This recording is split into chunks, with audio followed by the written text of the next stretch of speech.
this is my first Mudboss race. You're a liar. Be gentle. No, it really is. You have the last beat. Okay. My second race.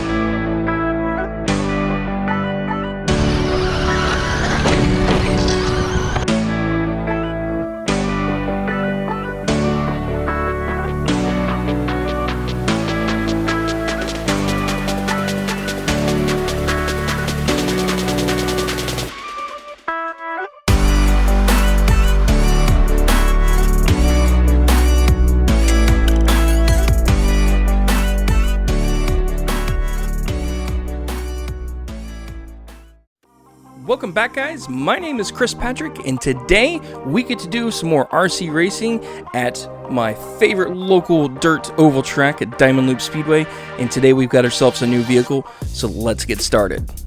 As you guys have seen with the intro, we got ourselves a Traxxas slash Mudboss oval car. So with the slashes, they've got a big scene in the dirt oval world, and they have converted them into what's called Mudbosses. So they have a very strict set of rules, and this particular class that I'm running, they classified as the big boss for Mudbosses, and it is a just stock hobby wing ESC and the 13.5 just stock motor. So it's a blinky motor and a spec motor. It's the combo that you get for like $100. They also require you to run Banditos for tires, and they have to run the Salvas body, which is what you see over here to my right. We're going to get you a little bit closer to what we've got done with this. So come on and let's get a little bit closer in and take a look at this thing. So with the Salvas Mudboss class that we use for the big blocks, like I was saying, they use a Hobby Wing Just Stock ESC, the Hobby Wing 13.5 Just Stock spec motor. That's pretty much about it. I have custom made and designed a few parts on here. That will become a future release for you guys to be able to purchase. I'll do a whole nother video on some of these things, but if you're interested, I actually already have this already on sale. They are on my eBay channel. I'm going to post a link down low for you guys to be able to purchase these. I've designed them and printed them off on my 3D printer, but the track that I race at, they use the iLapse system, which is a visual IR, and it does not shoot through the plexiglass with the wrap on the outside. The wrap blocks that visual IR from transmitting. So a lot of people will run the lead up to the body, drill a hole, and Velcro it or double side tape it to the body. So then you have to unplug and plug it in every time you want to take your body on and off. I didn't like that, so I designed this panel here that mounts to the low center of gravity chassis that is here. That's what the blue one is. Using the two existing stud mounts, which are here, and then you just double side stick your transponder to the back of it, and it works fantastic. I did not have any lick of a problem with it.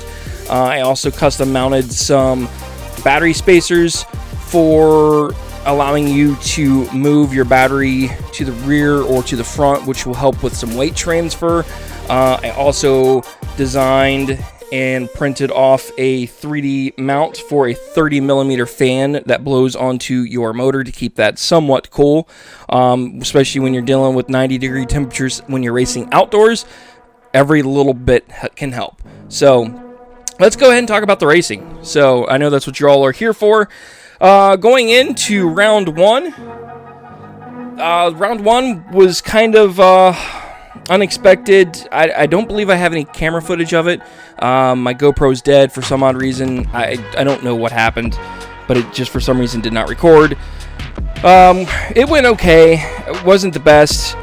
I literally had just purchased this about 2 weeks ago, bought it used. I have maybe $100 in everything. That's the build for this and the body and everything.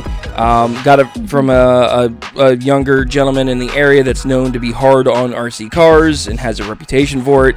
And of course, this had no different than anything else that he sold. It was broke, so I had to fix the transmission, fix the rear hub on the right side, a couple other things, but basically tore it all apart, rebuilt it, and slapped it back together. Didn't know what to expect. Never drove a Traxxas Slash on oval racing, so that was a whole different scenario and scene, which was kind of cool. And that was one of my biggest reasons on why I wanted to get one, is it's to push myself as a driver to expand the classes, allows me to understand oval racing a little bit better, but also some product development for me to be able to bring to you guys to help you as the racer, but also reach out to everybody else, and I can kind of get a good understanding about what's going on with everybody else around the area. Mudboss is a huge class for absolutely anybody and everybody, so...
Round one went pretty good. I was okay with it. I was pushing. I had the battery all the way forward at the time, and I did not have any spacers on any of the shocks.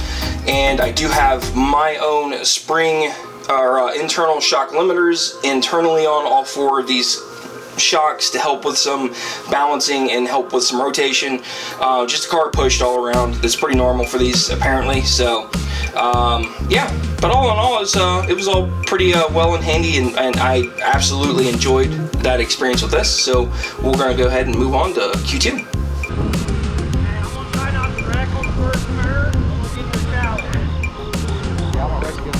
Again, sir, this is my first Mudboss race. Be gentle. Be gentle. No, it really is.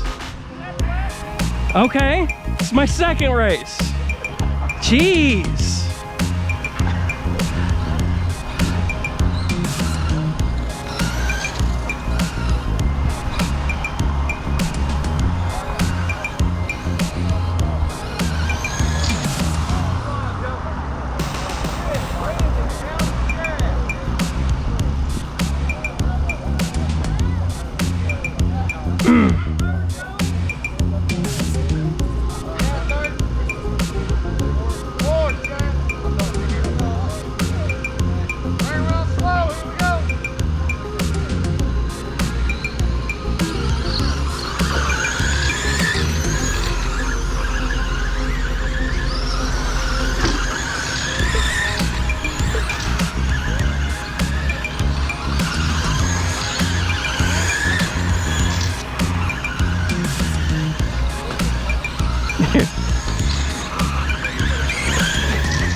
So going into Q3, or I should say the final round, sorry.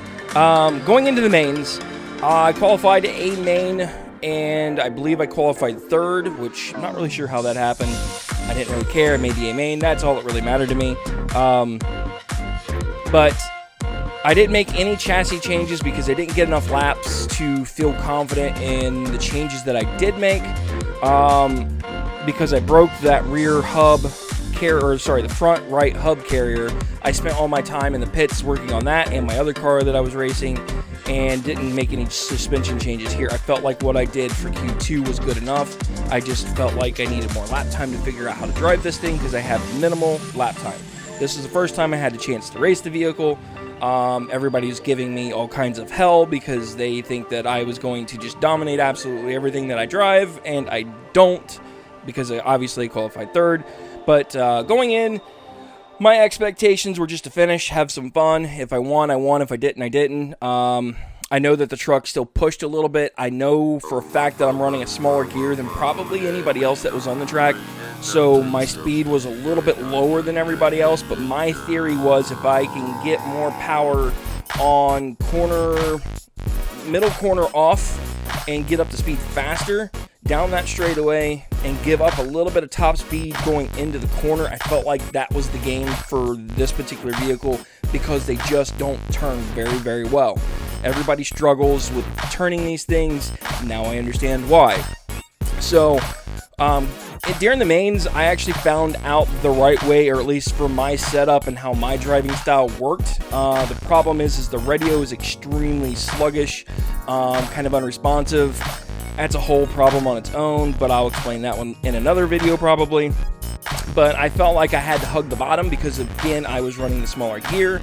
But if I learned to let off the throttle, especially about halfway through corner entry, and if I parked it on the bottom, the butt end would snap around just enough to rotate it, and then I can hammer the throttle to come off of the corner. It pushed pretty much the whole straightaway into corner N, but that's the way that these things drove. The faster I got this thing to rotate, the faster I was able to make times drop down here, and that's kind of what I was looking for. So I had to learn the throttle game with this particular vehicle, keeping it down low, pinned to that bottom, and that's actually what ended up this vehicle liking the best. So let's go ahead and roll your main footage for you guys to watch.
I think your truck's broke.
Come on, car. Stop being stupid.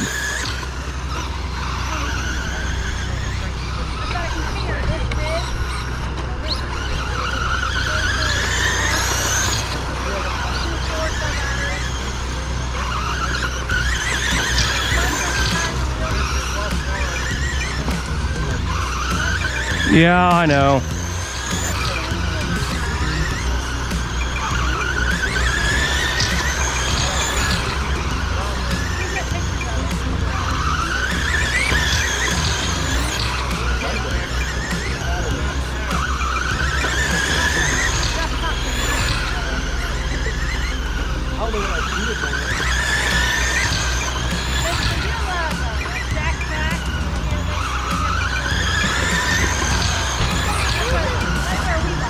The race is over.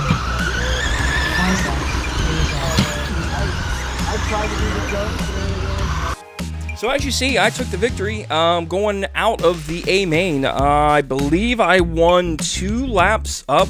It's either 2 or 3. The scoring system did not keep track of everything on the final match, which I'm whatever. But at the end of the day, this particular vehicle ended up winning me $100 on its maiden voyage, which is about what I have in this thing. So it's already paid for itself after the first race at the Diamond Loop Speedway. So everybody's still giving me hell. They're calling me a ringer, and they may be trying to put out a bounty on me. I don't know. I just laugh because, again, the first time building the vehicle, getting it out on the track, enjoying some lap times. At the end of the day, I just enjoy the hobby. That's what it's about. So with that, I'm gonna let you guys go. Let me know what you guys think. Don't forget to like, comment, and subscribe. And let me know what kind of footage you guys like on the Mudboss, and I'll see what I can do for you guys. So with that, I'm gonna let you guys go. Later.